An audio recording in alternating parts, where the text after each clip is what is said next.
Do you ever wonder why you're doing what you do in life? Do you wish that you could be really happy and passionate about what you do? Or maybe you already are and you want to expand in a different direction. Hi, I'm Barbara Anne, host of What the Why? I love what I do. A lot of that has to do with my story, my journey to this point in life. And guess what? Everybody has a story. So please join me for conversations with leaders from all walks of life about what they do, and more importantly, why they do it, how they found their core purpose, their passion, their mission in life. And if you're looking for your own, maybe you'll get some great suggestions on how you too can find your why.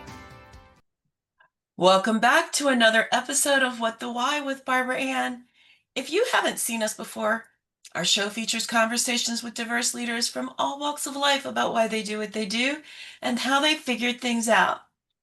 Whether you're sick and tired of feeling sick and tired, or you feel stuck and you want to get unstuck, whether it's in your job, your company, or even your life, all of our leaders have something in common with you. At some point, they decided that they needed to make some kind of pivot, and they decided to do it. And today's guest is no exception. I was on his podcast, he's on mine. So excited to welcome Maurice Chism to our show. Maurice is an entrepreneur and business coach who founded the Chism Group LLC in 2012, where he helps individuals and businesses overcome barriers to achieve remarkable growth. He hosts the award-winning podcast, That Will Nevr Work, which I was excited to be a guest on earlier this year. And he co-hosts the award-nominated The No Fruit podcast with his wife of over 20 years, in addition to authoring books like, well, Why Not the Workbook? Maurice is also the founder of the Positive Energy T-shirt shop, which I love myself some positive energy clothing. He's producer of the Chism Media Group Multimedia Network and member of the Podcast Academy, the Academy of Interactive and Visual Arts, and PhillyCam. And he can be easily found on LinkedIn, and you're going to have access to his information in his bio. For all of the above, including the That Will Nevr Work podcast. So interestingly, we had to go by way of Philippines and Texas to come back around to meet each other, even though we're only a state away. So please join me in welcoming with a small round of applause, Maurice Chism to the What the Why show. So yay, welcome, welcome, welcome. Thank you So very there we much. go. Thank you. And our audience has no idea how many times it has taken us to get to here, and yet here we finally are, recording in all of its glory. And as we move forward with that, of course, the first question we always ask before we get into what you're doing now is, what did little Maurice want to be when he was growing up? So there was a lot of different things that little Maurice wanted to do. You know, of course, in elementary school, I wanted to be a police officer because that's what we saw. Wanted to be a firefighter at one time. I wanted to be a mechanical engineer as well. And so things changed just a little bit as I had gotten older. Unfortunately, we look at how much work is it required. Sometimes that deters us. Um, but ultimately, I just want to make sure that I was in a position where I am today of helping people or transforming lives. Because that's all I really want to do is just to see my neighbor become better. Because I wanted to transform where I grew up at in West Philly. I want to see everybody be better, and reach their dreams and all that type of stuff. And luckily, I had some teachers in elementary school that really pressed that envelope for us at a very, very young age. So I'm really privileged in that, and so I just wanted to make that change as well. Love it. And of course, I can make the joke, in West Philadelphia, born and raised. No. Right, right. So shout out to the West Philly peeps. Mhm, So how did you get from that young man who wanted to do these different things mhm, to the amazing things that you're doing now? mhm. So because I was into mechanical engineering, there was a natural transition to what I started doing, which was computer going to school for computers, going to college for computers. And so I started with information technology. And then because I'm gonna fast forward a little bit, um, I became a church administrator for my church in North Philadelphia. And so at that time, I had noticed that most churches were challenged with their branding, understanding the word branding. They thought a logo and a flyer was that was it. And then not also not understanding what it really meant for advertising. They were confusing the two words or interchanging them. They weren't really sure about that. And so because I was in that position, I wanted to ensure that they had the tools necessary at that time. So back in 2008, 2009, when I was in the process of getting Chism Group together, I started them with understanding, hey, you know what? Maybe your secretary does need to upgrade their computer system. Maybe your at that time, we weren't so heavy into media, but those churches that were trying to get their sound systems together and things like that, um, just making sure that their presentation was on point, was on board. Not having the crackling speakers and those type of things. So that's where it started from. And then once in 2012, I realized they needed a little bit more than just websites. They needed a little bit more than just social media, because people were just hopping on that as well. And so that was what catapulted me to where I am now. Um, because I also understood at that time that pastors were not always aware of what the real brand was in their community, not just their individual brand, but the brand that the church looked like.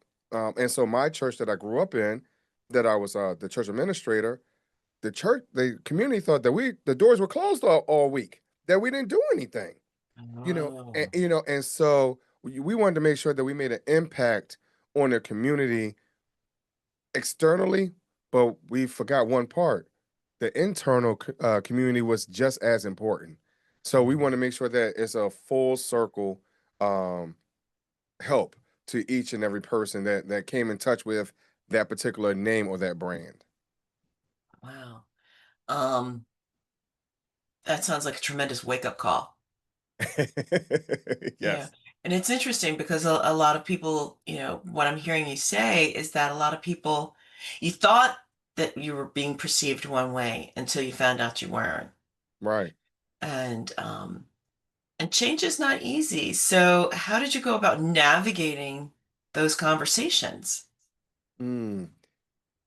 Well, it wasn't easy because unfortunately, sometimes, just like we experience right now, there's a challenge in understanding our identity, you know. And I just saw a stat not too long ago that 45% of American adults struggle with their identity. And about 70 to 75% of those individuals also struggle with mental health challenges. And so, because of that, what are the causes of that? Um, and is it because we have this persona that we need to uphold? So going back to the pastor has this identity of, hey, I have to be strong for everyone else. I have to show up for everyone else. But what about the pastor himself? He has to be poured back into one way or another. And so I think those are things that when we talk about those type of conversations, I'm gonna be honest with you, just for myself. Even in the beginning, I didn't know what they really needed. It was over a period of time where I had to grow into my own identity, and so it wasn't like, hey, I had all the answers or anything. I'm still growing today, to be honest, So I just want everyone out there to understand that the process never changes. I'm sorry, it never ends. You're constantly growing. You're constantly moving to another place, especially if you're being pushed. Because sometimes when you're pushed, you might be pushed in the wrong direction because we're in a hurry, we're in a jam or whatever it is. Especially with those that work a 9 to 5, we have to answer somebody. You're like, hey, you know what?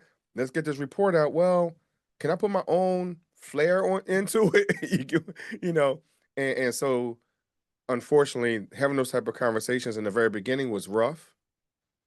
But as we moved on, we understood what was required or needed. we were able to have those conversations and have become more, more easy along the way. Wow. And so that's not something you've used we a lot.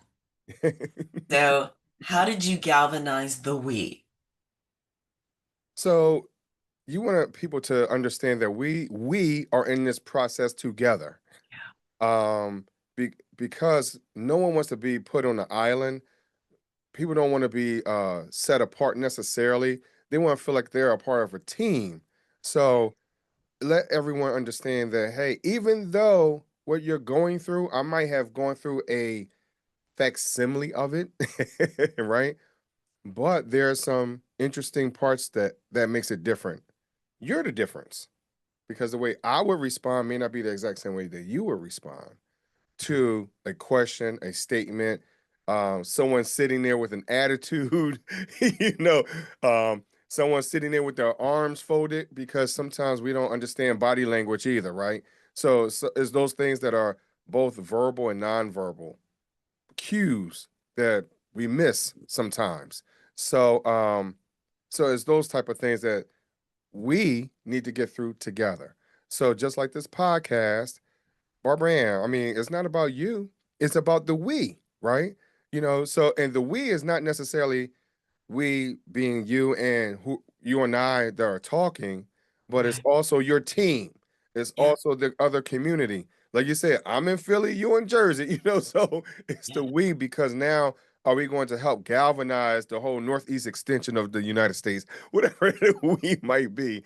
Hmm. So I think it's those type of things that we need to pay more attention to. That we are a team, we are interconnected, and that term 6 degrees of separation, Yeah. it might be closer to 1.5. Oh, easily, easily. I recently was at an event for a client, came all full circle, turned out that not only were we in a group together, but we're related. Mm. And it was like, and I even said to one of my team members, I said, I said, he's gonna be a relative, I'm telling you right now. He came back and he was like, yeah, my grandmother's maiden name was Gardenhire. And I said, Lisa, what did I tell you? I told you he's going to end up being a relative. That's But funny. then he's also a coach. So we ran into him in another group and was like, okay, so it was like multi levels Hmm. of the we. And you're right. And even within our podcast community, the people who Right. take the time to invest in watching and sharing this show, they're just as much a part of that we Hmm. Yep. and getting the message out to people who really need to hear it.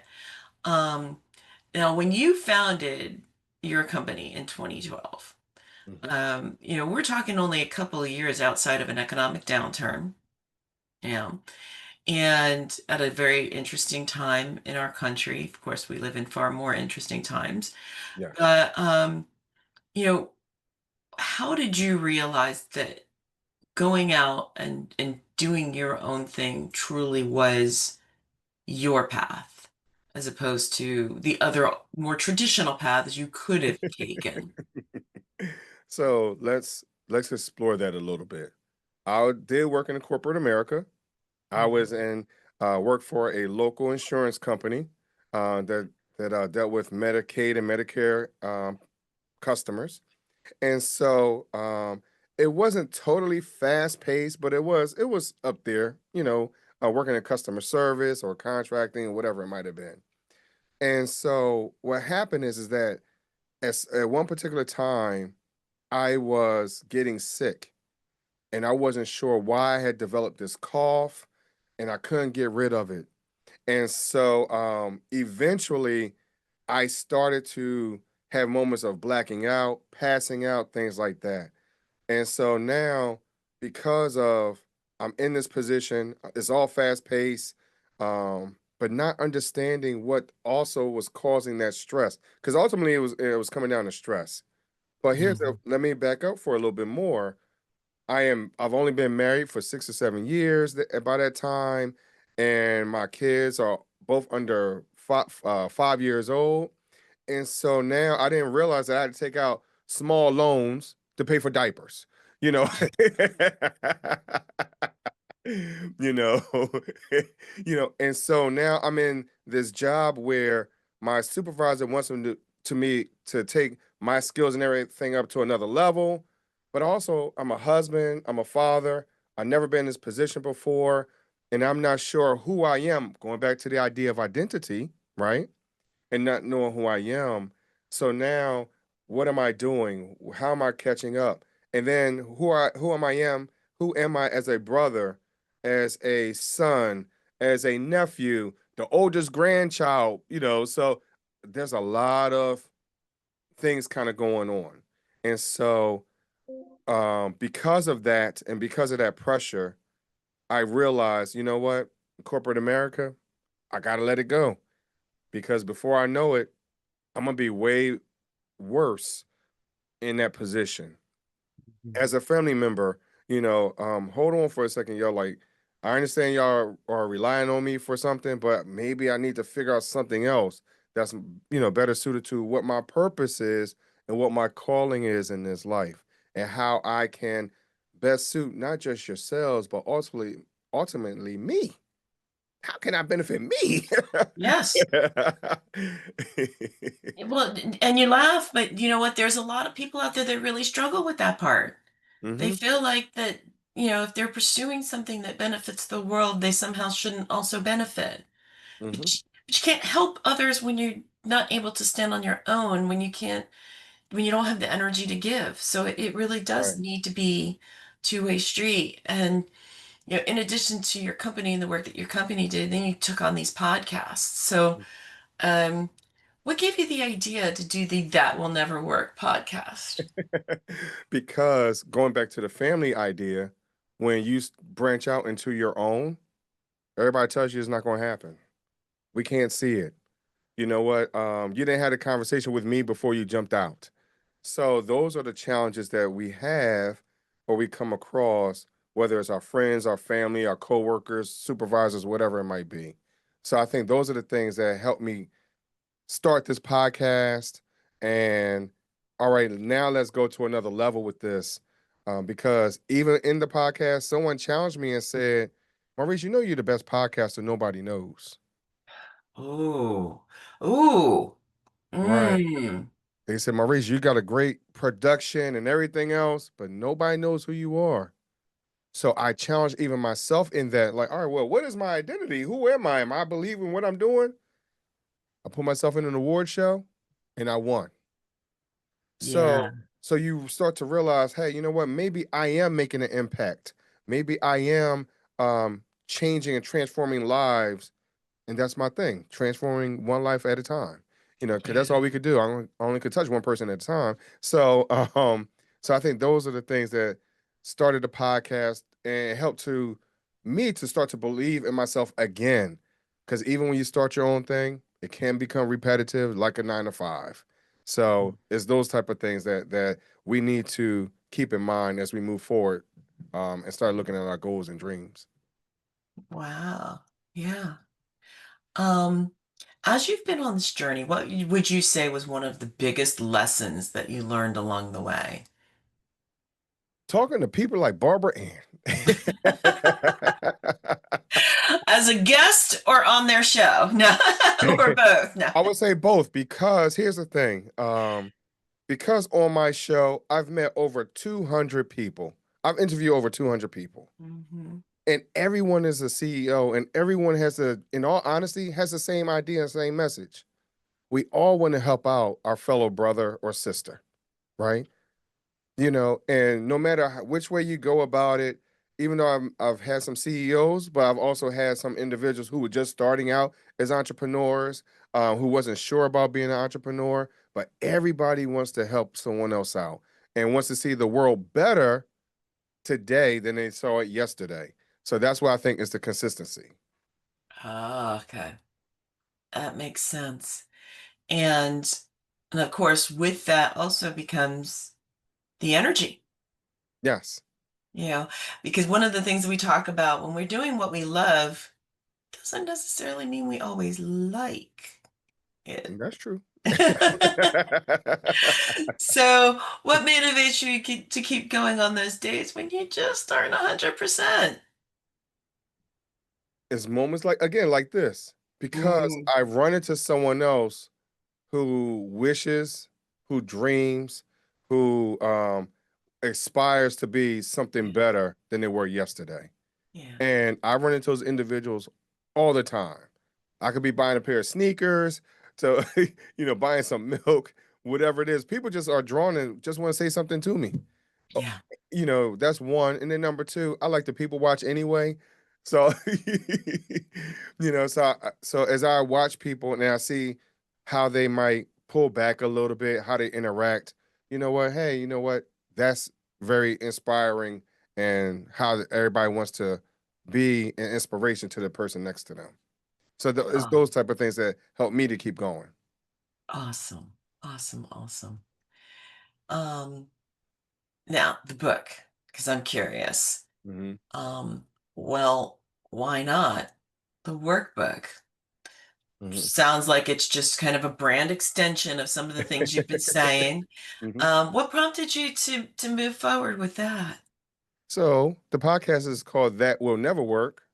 Well, why not? So it is an extension. Literally, it's almost the answer to the I podcast. totally didn't even pick up. I was like, oh yeah, okay. If that, kind of like, why not? So I guess now then comes the then what will? Right, right. So there you go. Pitching you the sequel. Then what Thank you, thank you. will? But yeah, but that's the inspiration. All the things that we've heard of was not going to happen. The book is to help you through your pain points to get to a point where say, well, why not?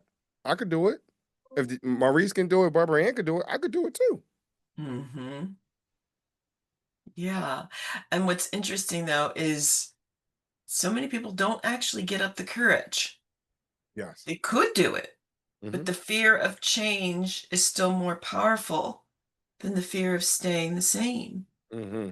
Hmm. And so, and I'm sure you encounter this with the different entities that you work with. How do you help people move to the point where they realize that that fear of staying the same is finally bigger than the fear of change? So I just use my own personal experiences. Leaving corporate America is, everyone is doing that. Yeah. And unfortunately, going out on your own is an opportunity that can scare the regular person. and everyone is not built for that. But I don't care what it is, becoming a parent, I don't care if it's getting a new job, whatever it is, there is an element of fear, of anxiety. And so just utilizing personal stories to say, hey, you know what, you can do it and you can achieve no matter what the situation is. Hmm. Wow. And so with that in mind, Hmm. I'm sure you as well as many of us come up across that inner critic that most people have, or those limiting beliefs that they're living in. And, you know, no one can judge us better than ourselves. Right. We know that, right? Mhm. So how do you work with someone who's got such a strong, inner critic where they're really, they're just judging themselves left and right Mhm. for wanting to do something that is the road less traveled? Mm. So, what I would suggest to them, or what I would speak to them, because if I hear that, automatically, now I want to tell you what you have already achieved. So, for most of us who work a 9 to 5, have you not completed some type of employee training and got a certificate? Have you not come up with an idea in a meeting at one point in time and it was implemented at some point in time? Um, Hmm. whatever it might be. And sometimes we look at those small things and overlook it, but it all builds up to who you are today. Yeah. So let's not discount the little things, because the little things mean just as big or just as much as what you consider the bigger things. So that's how I would speak to an individual who has those limiting beliefs. Count the little wins, because they mean just as much as the big wins, or the ones that's in everyone else's face. Yeah. And it's interesting that we're talking wins, because there's so many opportunities out there to capitalize on those little wins. Mm-hmm. And and so many of us have a tendency to dismiss them. Right. So I'm curious, when you're encouraging somebody to celebrate them, how do you encourage them to do that? What does that celebration look like? It differs from person to person, of course, because so for me, I might buy me a transformer. So buy me a toy. Okay. You know, That's totally honest and transparent. There is no judgment here on that. If that's what you want to do, then that's fine. and I'm saying that because so for myself, it actually yes, it could be a win, but that keeps me in my space of curiosity as I move forward. So I know what it does for me and how it keeps me motivated because I get to stay in my little kid space and play with it. And as my wife calls it, my little fidget toy as well. Yeah, you if know, it works. right.